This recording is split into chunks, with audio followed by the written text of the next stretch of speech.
Yo, what's good YouTube? Zamcrow here, aka Scoot, back with the Pokemon Battle Federation Season 7, Round 1 of playoffs. And we're facing off against none other than Snorlax, coach of the San Diego Snorlax. And as you can see, I'm kind of in my car. So I've come out to town this week. I've got some job interviews and whatnot. And I've got a little bit of free time in between some of my interviews, and I'm going to be lollygagging around today anyway. I don't feel like driving home and then driving back out here. I am starting my training back, and I'm going to be back in the gym tonight to get some. I actually got a free class tonight, but then I'll get a membership afterwards. But one of my friends, and actually an old opponent, has went around the world training jiu-jitsu and kickboxing and stuff like that, and he is back in town. And he's opening up a class. I think it's been open for a while now, but this is gonna be my first class tonight and whatnot. So I got a little free time, just chilling here, waiting on some things to happen, and just figured I'd go ahead and record this video. Everybody knows that I record from a cell phone, an iPhone actually, and it's kind of convenient for me since I am actually in a car right now. So anyways, we've got round 1 of the playoffs here. It's going to be me versus Corey. The rest of the playoffs consist of Skyrise versus Lacunosa, coached by Bryn. So we got the Goldenrod Zebstrikers taking on the Lacunosa Lucarios. I'll face the winner of that match. We also have the St. Louis Carbinks facing off against the St. Kilda Superiors, and the winner of that match will face the winner of the Gainesville Gallades taking on the Wisconsin Wheezy. These are the 8 teams that have made the playoffs, and definitely looking like some fun. So, my opponent has Salamence, Mega Diancie, Scizor, Tangrowth, Porygon 2, Jolteon, Quagsire, Azelf, the Umbreon, Volcanion, and Toxicroak. And I have Weavile, Tapu Fini, Zapdos, Nidoqueen, Heatran, Serena, Haxorus, Mega Medicham, Licky, and Palossand, where Haxorus and Palossand are my Z-move users. My opponent's Z-move users are 100% Salamence, and I forgot his other one. I'm not actually real sure on that. But anyways, we played in week 11, and I actually missed a Zen headbutt, and it put me on tilt so bad that I ended up tossing every one of my Pokemon away to an offensive Porygon 2.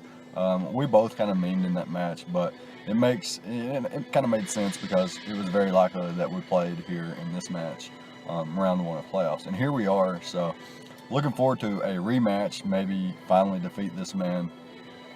I don't know that I've defeated him in the PBF since he's been included, which is problematic for me. I like to at least get one win over everybody I play at least once, and so yeah, definitely looking forward to this matchup. And I feel like, again, the matchup's pretty even. He has some pretty scary things like Salamence, Mega Diancie, and Scizor in his Fairy Dragon Steel Core. Very, very scary there. Offensive Scizors are really potent versus my team, despite Zapdos, especially when you have things like Jolteon, Mega Diancie, and Azelf and Salamence, which really pressure it. And then like he's got things like Porygon 2 and Tangrowth, Quagsire, Umbreon, super annoying mons. And then he's got some wild card mons like Azelf, Volcanion, Toxicroak. So yeah, pretty threatening squad in my opinion. And unfortunately, we're not going to be able to bring Palossand this week. It kind of serves no purpose outside of checking Jolteon, but that's just about it. Anyways, we'll hop into the team here. We have a Whatmel Berry, Pickpocket, Natural Gift, Fire, Weavile. This thing is so I can force Salamence out, I can force Azelf out, and set up a sub, and then a pretty good check to Weavile is Mega Scizor or like a defensive Scizor. Despite an offensive variant being very potent versus my team, he could bring a defensive variant to check Weavile. We do have the Natural Gift Fire here. It should be able to knock out after Stealth Rocks, being 4 times effective. Knock off an Icicle Crash is pretty potent versus his team. Get rid of Tangrowth or Quagsire's items, things like that, Umbreon's item, and Porygon 2's a Violet. Icicle Crash hits pretty hard versus the majority of his team.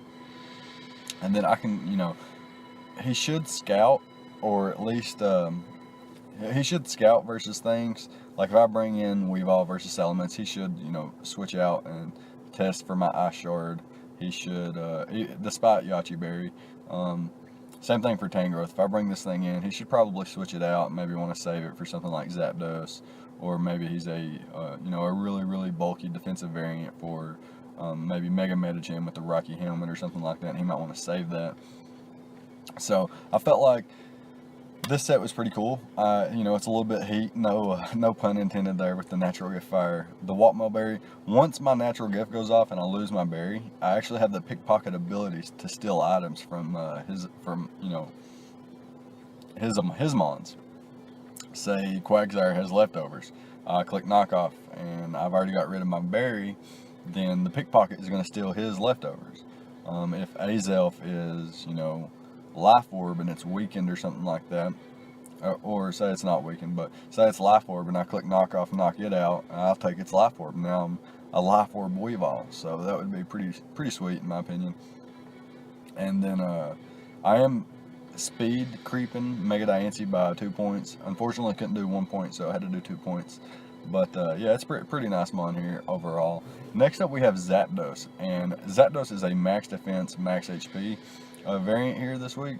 This thing takes hits from Salamence pretty decently, as long as it's not like insanely set up.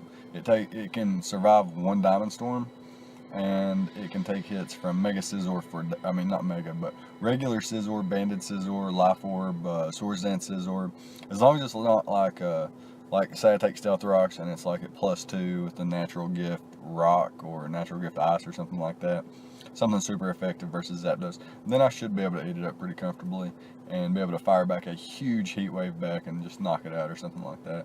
Discharge hits everything else at least neutrally, outside of Tangrowth, which Heat Wave also hits that, so not too big of an issue. I have Sub and Roost so that I can be annoying to my opponent with pressure versus things like Umbreon, Tangrowth, Porygon 2, etc., etc. And if I'm ever able to set up a sub, then I'll be in a pretty good position to throw off a discharge, maybe catch a para on something or something like that. So that's just the general idea behind Zapdos. Next up we have Nidoqueen, and this is actually the same exact set we brought last time. It's built really well in my opinion with max HP, max PBF, with a defense boosting nature and the Shuka Berry. So this thing can take a Earth Power into Earth Power after Stealth Rocks. So I can take 2 rounds of Stealth Rocks, an Earth Power, and then another Earth Power before Mega Diancie can finally knock me out, which is super cool in my opinion. Can threaten it out with the Earth Power. I don't really have a way to hit Scizor with this thing. Earth Power doesn't hit it super effectively, and Sludge Wave is obviously immune, but I felt like Earth Power and Sludge Wave were my 2 best coverage moves. Sludge Wave bops the Tangrowth pretty well. Earth Power hits the Mega Diancie well. Sludge Wave hits Salamence pretty well. And then I got the Toxic Spikes and Stealth Rock because despite my opponent having a Magic Bounce user and ways to defog, he has to defog away his hazards as well. So I felt like pressuring him with this would be pretty cool. I can set up Stealth Rocks and chip the Salamence down. It always puts him in like banded Ice Shard range from Weavile, which he should scout for in my opinion. And Toxic Spikes, if I get those bounce back onto my side, I can just switch out and switch Nidoqueen back in, and then I'll have gotten rid of Toxic Spikes on my side as well. So yeah, really solid mon overall, and we can move on to our next mon, which is going to be our Heatran, another Shuka Berry variant mon, because Mega Diancie is potent, and this thing also can take an Earthquake or an Earth Power from Salamence and Mega Diancie respectively. I have the taunt there so that Porygon 2 and Tangrowth, Umbreon, so on and so forth, can't be too huge of a nuisance. And then I can Toxic Umbreon without being synchronized. I can Toxic Tangrowth, I can Toxic Porygon 2 on the switch, anything like that, and then wear it down over time. This thing, switches into Porygon 2 pretty comfortably. Have to watch out for Earthquake on random mons like Tangrowth, and then like some other coverage moves on mons such as Azelf and Toxicroak and Volcanion and such. So definitely have to look out for that. Speaking of Volcanion, last time, okay, so first of all, my dual stab hits everything basically neutrally. Last time for Volcanion, I brought a PBF Haxorus with leftovers and taunt, and I don't think I had any kind of recovery move or anything. I don't think it even gets recovered. But this time, I'm bringing an Adamant Dragon Dance variant with Dragon Claw, Earthquake, and Taunt with the Dragonium Z and the Mold Breaker. So a very, very different hack. As much as my team looks like the last team I brought, I think I didn't bring Weavile the first match, and I instead opted for an offensive Licky Licky. I did bring a four attacks Life Orb offensive Licky Licky last time. So really cool. This time though, we're bringing an offensive, like I said, offensive Mold Breaker Haxorus, and hopefully this thing can put in the work. I don't want to spoil anything, but hopefully this thing can put in the work. Next up we have Mega Medicham.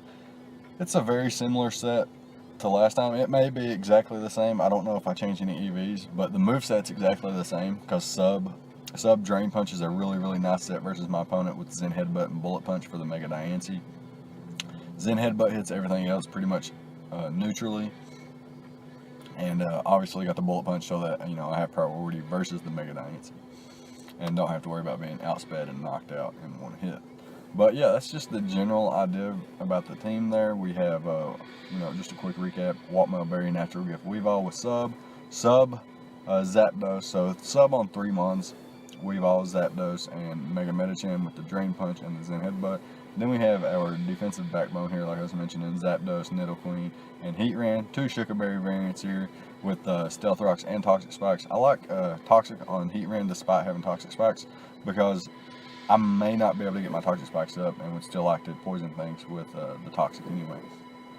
And then my 2 offensive, you know, powerhouses here, Dragon Dance, Haxorus, and then the, you know, just sub 3 attacks Mega Medicham. Don't really need any kind of setup when you have pure power and, you know, base 100 attack, essentially base 200 attack stat. So really, really solid mon here, and we can go ahead and hop into the battle. We'll be right back.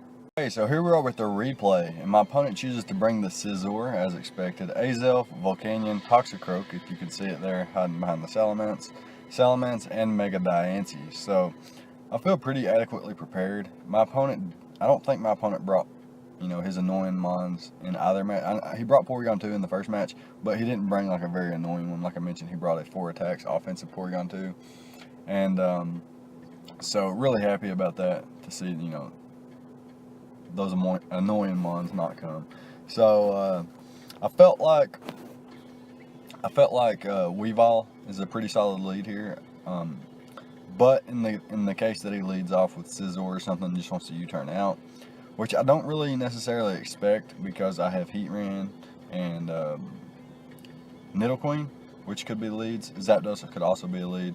Last time I brought Haxorus with an Incinerate, so I don't know if my opponent actually just wants to lead Scizor out there again just to get bopped or anything like that. Mega Medicham could pack the Fire Punch as well, so all my team could potentially have fire coverage. So I really expect, you know, since I have 2 Stealth Rockers and he has 2 Stealth Rockers, I expect him to either lead with Azelf being a Stealth Rocker, or if it's not a Stealth Rocker, then I expect the Volcanion lead, because Volcanion gives him an advantage versus both of my Stealth Rockers, as he could fire off a huge Steam Eruption and get some damage off. That being said, I'm actually going to lead off with Zapdos, predicting the Volcanion lead. So my opponent's actually going to lead off with the Azelf here, and this is not too big of an issue. I can throw off a Discharge here and just see what my opponent wants to do, and he's going to click Protect here on the first turn. So that gives me some information. He's more than likely not a setup variant, because he's got Protect, and I do almost half with Discharge, so that's really nice here. He's going to go for the Psychic, and I'm going to try to Roost it off. It's not, you know, I'm recovering more back with Roost than he's doing with Psychic, but I don't want to get a Spadef drop, so I'm going to hard switch into my my Weavile here, and predicting his Protect to see if I want to click Pursuit or Knock Off. I'm going to go ahead and click the Sub, and I'm able to knock him out here, as he reveals to be a Focus Sash variant, which is really nice. Nice bring there. He could have guaranteed his rocks. Maybe he thought Zapdos had defog and he didn't want to just go ahead and set rocks up, as I could just defog him away. But I'm actually not a defog variant. I don't actually have hazard removal at all in this matchup. So here he brings in his Toxicroak to break my sub, and I'm going to go ahead and click the Ice Punch, and he reveals to be a Choice Scarf variant here with the Drain Punch. And I'm going to be forced out here. I can go into Zapdos and essentially take nothing from Drain Punch. It does 14%, and I'm going to get 6% back, meaning essentially it did 8%. I'm going to fire off a Discharge because his likely switch in is going to be either Salamence or Mega Diancie, and getting chip off on either is super solid, especially the fact that I have a chance to paralyze. I don't get the para, but that's okay. I'm going to hard switch out here into my Nidoqueen and give myself an opportunity to set up Stealth Rocks as he reveals Substitute. So very nice Mega Diancie set here, as he's going to be able to pop my Sugar Berry, and I'm going to be forced to click Earth Power since you know, I have to force him out. And now he's going to switch out into the Salamence, as I'm actually going to click Sludge Wave instead of opting to set up my Stealth Rocks. In case he went for sub again, I didn't want rocks to just be bounced back on my side. And Sludge Wave was going to do enough at that range to put him out, as well as get damage on a potential switch in Salamence. So he could be a Dragon Dance variant, and in case he is, I'm going to go hard out into Heat Rain here and try to get off a Toxic. But he's going to go straight for the Supersonic Sky Strike, getting almost 40%, which is really nice considering I resisted. And now he's going to go for the Earth Power, but we're going to be able to survive that thanks to our Sugar Berry. And he's going to be able to knock us out here with the Dragon Claw. He does not reveal Moxie though. And since I've revealed Sub, he's actually not going to switch out. And I'm going to try to get my Sub up again anyway. And then he does save his Salamence here, and I can just click Knockoff here. I get rid of Volcanion's Sugar Berry here, and he goes for the Sludge Bomb. And I'm going to go for the Knockoff once again. It's really my only way to hit this thing. And at this point, I felt like we've all served its purpose. It's gotten rid of the Azelf.